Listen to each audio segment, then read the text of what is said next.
Tonight there is breaking news right now as we come on. A top American Idol producer and her husband both found dead, killed inside their home, gunshot wounds to the head in separate rooms. And in New York City tonight, the terrifying images, subways full of water, passengers trapped, the states of emergency in the east, the flooding turning deadly, flash floods pouring into the New York City subway system, water rushing down the stairs, raining from the ceiling, passengers trapped in those subway cars, and elsewhere 2 women killed after their car was swept away. The house explosion right in the middle of this emergency.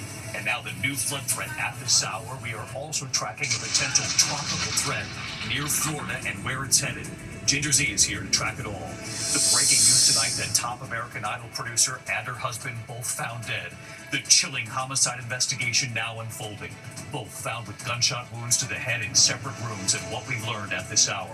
Also tonight, the major fires burning near the Grand Canyon, now destroying more than 70 buildings, many of them historic, including the famous Grand Canyon Lodge. We're on the scene tonight. They are calling for reinforcements. Tonight, President Trump weighing in now on the Jeffrey Epstein controversy and what he's now saying his Attorney General Pam Bondi should do. The Attorney General is then asked, will she do it?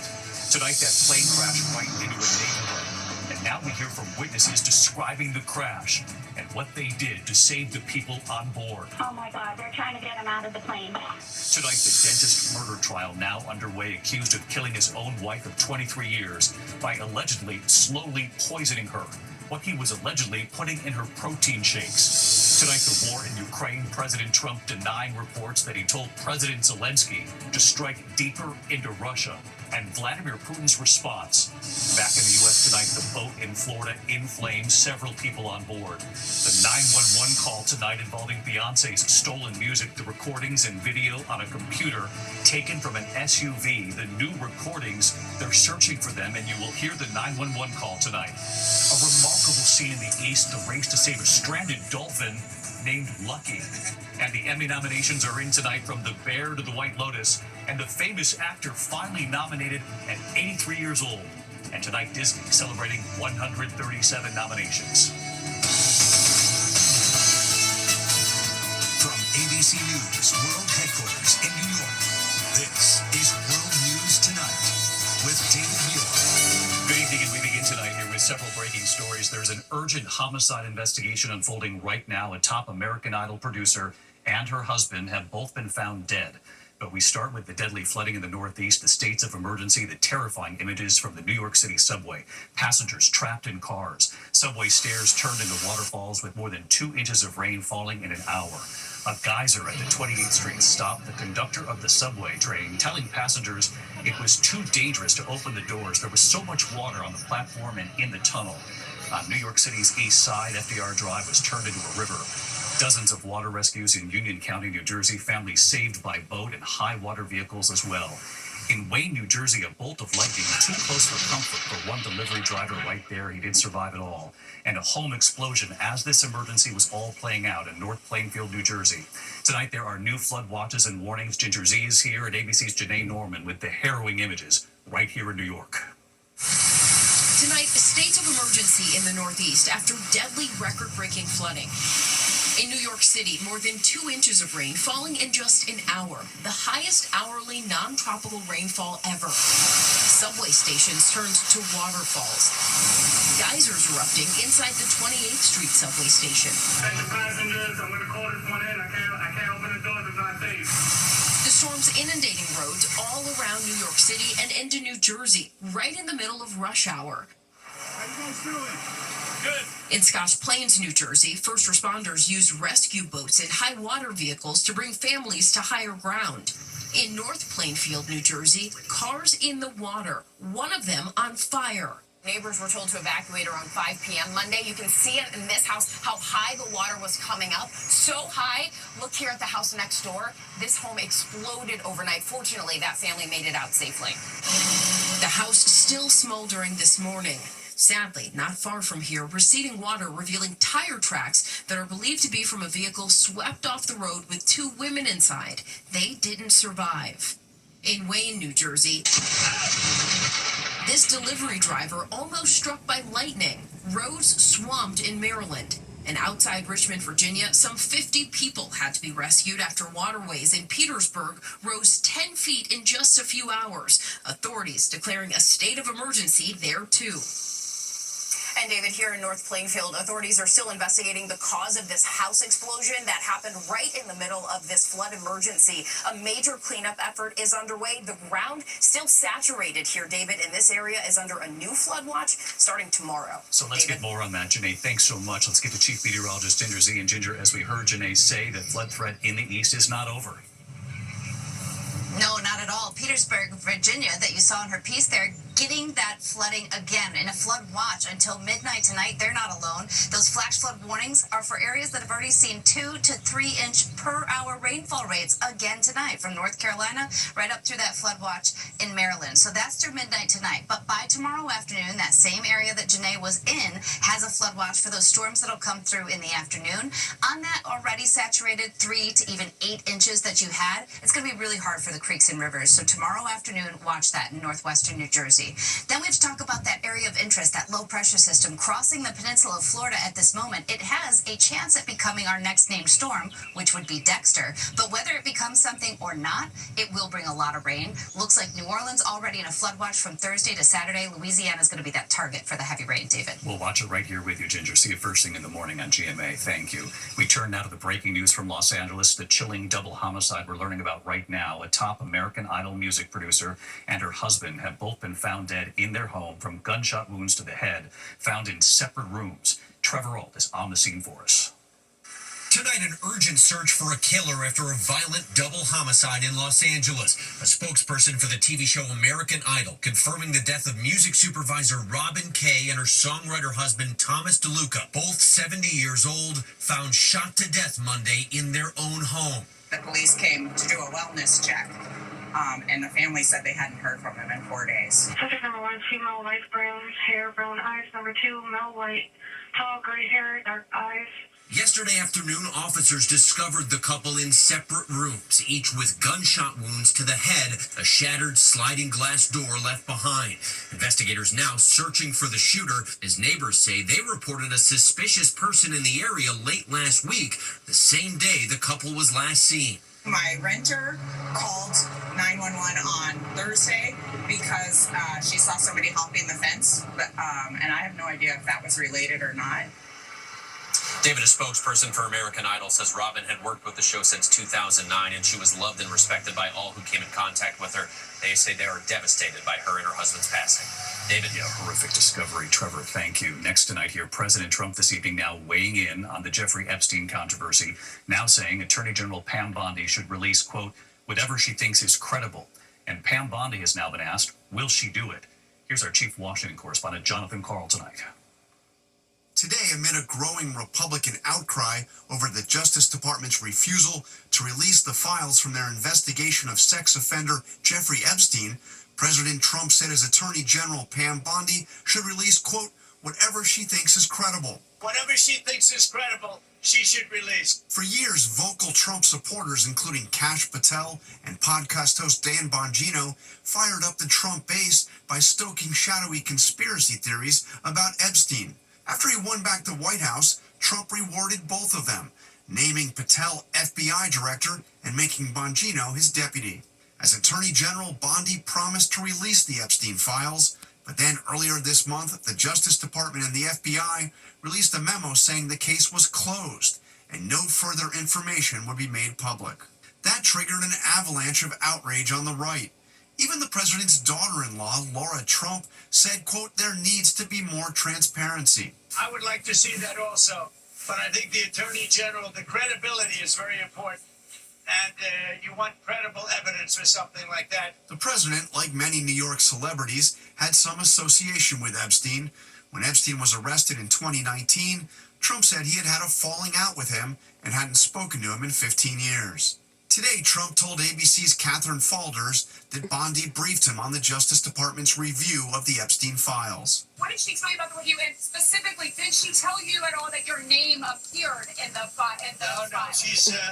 She's given us just a very quick briefing, and in terms of the credibility of the different things that they've seen. Reporters then asked Bondi if she's now ready to release the files. Our memo speaks for itself, and we'll get back to you on anything else. I haven't seen all of his statements today.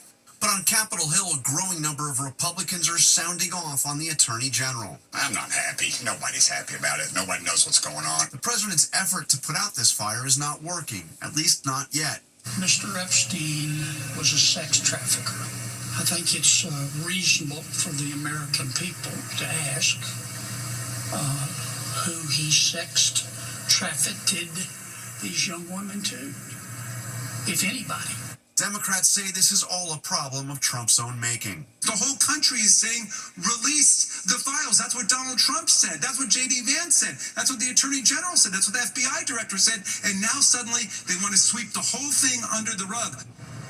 Today, Speaker of the House Mike Johnson said that Attorney General Bondi should come forward and explain her inconsistent statements about the Epstein files. And at least 2 Republican senators close to Trump are calling for congressional testimony from Ghislaine Maxwell, Epstein's longtime associate, who is now in prison for conspiring with Epstein to sexually abuse young girls. David? John Carl on this again tonight. John, thanks. We're also tracking those major fires burning near the Grand Canyon, now destroying more than 70 buildings, many of them historic in the canyon, including the famous Grand Canyon Lodge. And tonight they are now calling in reinforcements. ABC's Faith Abube is on the scene with that smoke right behind her. Faith? David, you can see behind me those heavy plumes of smoke. That is the Dragon Bravo fire pushing into the canyon. Extreme summer temperatures fueling the flames here. Officials now calling in reinforcements, doubling the number of helicopters doing water drops, and requesting additional firefighters from multiple states. This fire is still 0% contained. Some historic parts of the canyon, though, already destroyed, including the Grand Canyon Lodge. And in Colorado, incredible new images from the Turner Gulch fire, quadrupling in size. Evacuations are underway. Back here in the Grand Canyon, crews have been battling 2 wildfires for days now, but officials tell me it is still too soon to say how quickly they can get the fires under control. David. Yeah, even with that smoke, a stunning scene behind you, Faith. Thank you. Now to the Colorado dentist on trial, accused of killing his wife of 23 years by allegedly poisoning her slowly. And what prosecutors said today, he was putting in her protein shakes. That trial now underway, and here's our chief national correspondent, Matt Guppin, tonight. Tonight, prosecutors laying out their case against the former Colorado dentist accused of murdering his wife with protein shakes laced with cyanide, arsenic, and a chemical commonly found in eye drops. Intentionally and deliberately over the course of 10 days, ended her life. Prosecutors say that in March of 2023, James Craig's wife of over 20 years, Angela, the mother of his 6 children, began experiencing dizziness, headaches, and vomiting. Investigators say James Craig used his dental clinic's computers to research poisons, logging searches such as how to make poison and is arsenic detectable in autopsy. Angela Craig was hospitalized at least 3 times over 10 days before she died in March of 2023. But there was a motive. And you ask yourself, is it my problems, is it other women? Yes. We exclusively interviewed the so-called other woman, a respected orthodontist named Karen Kane, their relationship playing out in texts and phone calls, though she says it never got physical. Do you think that James Craig allegedly poisoned his wife to clear the deck so he could be with you? There's no way I'm motive. There's been no planning a future together. In court today, the defense hinting that Angela Craig may have been suicidal. She was broken. And in fact, by her own word, she was broken. She was struggling. And David, the prosecution says that that is just another lie from James Craig. They say he also tried to fabricate evidence to show that his wife was suicidal, even plotted to try to have the lead investigator in this case killed. James Craig has pleaded not guilty to all of the charges, David. Matt Guppin following this trial for us. Thanks, Matt. We turn to the war in Ukraine, and tonight President Trump denying reports that he told President Zelensky to strike deeper into Russia, and Vladimir Putin's response. Let's get right to Ian Pannell reporting from Ukraine again tonight. Ian. Yeah, David, President Trump flatly denying reports. He asked President Zelensky whether he could strike deeper into Russia. Trump saying Zelensky shouldn't target Moscow and that the US isn't planning to give him long-range missiles. But Trump's saying he's increasingly disappointed with Putin's ongoing heavy bombing of Ukraine. More weapon systems now to be given to NATO to help Ukraine, and the clock started running on this 50-day deadline for Russia to agree to a peace deal. But for Ukrainians, 50 days is too long. It means more bombing, and the Kremlin's response has already been heard. More attacks tonight. David? Ian Paneler, thanks to you again tonight. When we come back, the plane right into a neighborhood, witnesses racing to save the passengers on board and what they did to get them out. Also, the 911 call involving Beyonce's stolen new music, the recordings on video and a computer taken from an SUV. You're going to hear that 911 call. And the images tonight, the boat in flames. 5 people on board, a dog also on board this boat. What they did to save them in a moment. Tonight, we are now hearing from the neighbors who raced in to save those passengers after that terrifying plane crash in Pembroke Pines, Florida. You remember the video showing the small plane slamming into the neighborhood. Neighbors then using an axe, a fire extinguisher, and a hose to rescue everyone. It was that loud. It was like a big boom. So I walked outside, and I see a plane on fire. So I immediately jump into action. All 4 people on board survived. Tonight, dramatic video showing the race to rescue 5 people and a dog from a burning boat. This is Jacksonville, Florida, the sailboat on the St. Johns River. A father and son on a nearby boat rushing over to help. Everyone and the dog were all saved. When we come back here tonight, the incredible images coming in, saving a dolphin here in the east, and the 911 call involving Beyonce's new music stolen from an SUV in a moment.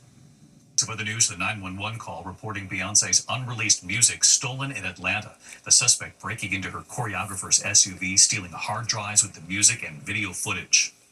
Like, I work with someone who is like of a high status, and I really need the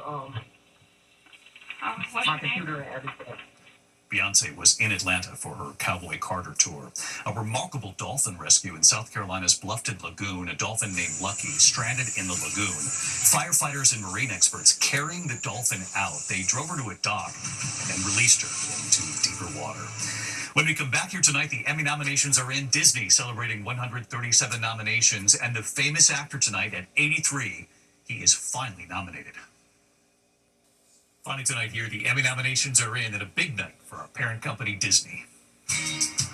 Tonight, the nominations are in. A secret no more. Nobody knows. Nobody. We all know. The 77th Annual Primetime Emmy Awards, and a big day for ABC's parent company, Disney. 137 nominations in all. 38 nominations for ABC, the most of any broadcast network. Ben Savage. You can just splice that onto the Charles Hay. Yeah, I'll get out the splicer. And for the second straight year, Disney leading the Outstanding Comedy Series category, securing 5 of the 8 nominations. So I got to take action, which is my least favorite thing to take. ABC's Abbott Elementary receiving its 4th consecutive nomination for Outstanding Comedy Series, including acting and writing nods for creator Quinta Brunson. Let me just say, it's really cool you guys get to be the first to use our brand new iPads. These are old. Brand new iPads to us. The Bear from FX on Hulu also nominated for Best Comedy Series. You good? You gotta be excellent every day. Apple TV's The Studio nominated too. This is gonna be perfect. In the drama categories, The White Lotus, Severance, and The Last of Us picking up the most nominations, with Severance earning 27, the most of any show this year. The 4 of you have become known as the face of severance reform. Disney Plus's Andor earning 14 nominations, including Outstanding Drama Series and Best Guest Actor for Forrest Whitaker. Remember this moment. The White Lotus receiving 8 acting nominations, including Best Supporting Actress for Parker Posey. Tomorrow you'll do your biometrics test. I don't want to take a test. All eyes on 15-year-old Owen Cooper, who could make history, nominated for Best Supporting Actor for Adolescence. Can you get me out of this place? Cooper could become the youngest Emmy winner in more than 40 years. Look at me now! You do not control what I do in my life! And tonight, at 83 years old, Harrison Ford has just earned his first ever Emmy nomination. It's not your patient's job to heal you. Playing a therapist in Apple TV's Shrinking. We should be working together, like Batman and Robin. You can even be Batman. You already sound like him. I'm gonna make you pay for that. That's exactly what Batman would say. So who will win? They'll serve up the winners at the 77th Annual Primetime Emmy Awards in September. What's this? That's how we do this correctly. That's how restaurants of the highest caliber operate. Thanks, Chef. Can't wait. Congrats to all the nominees, and I'll see you right back here tomorrow. Good night.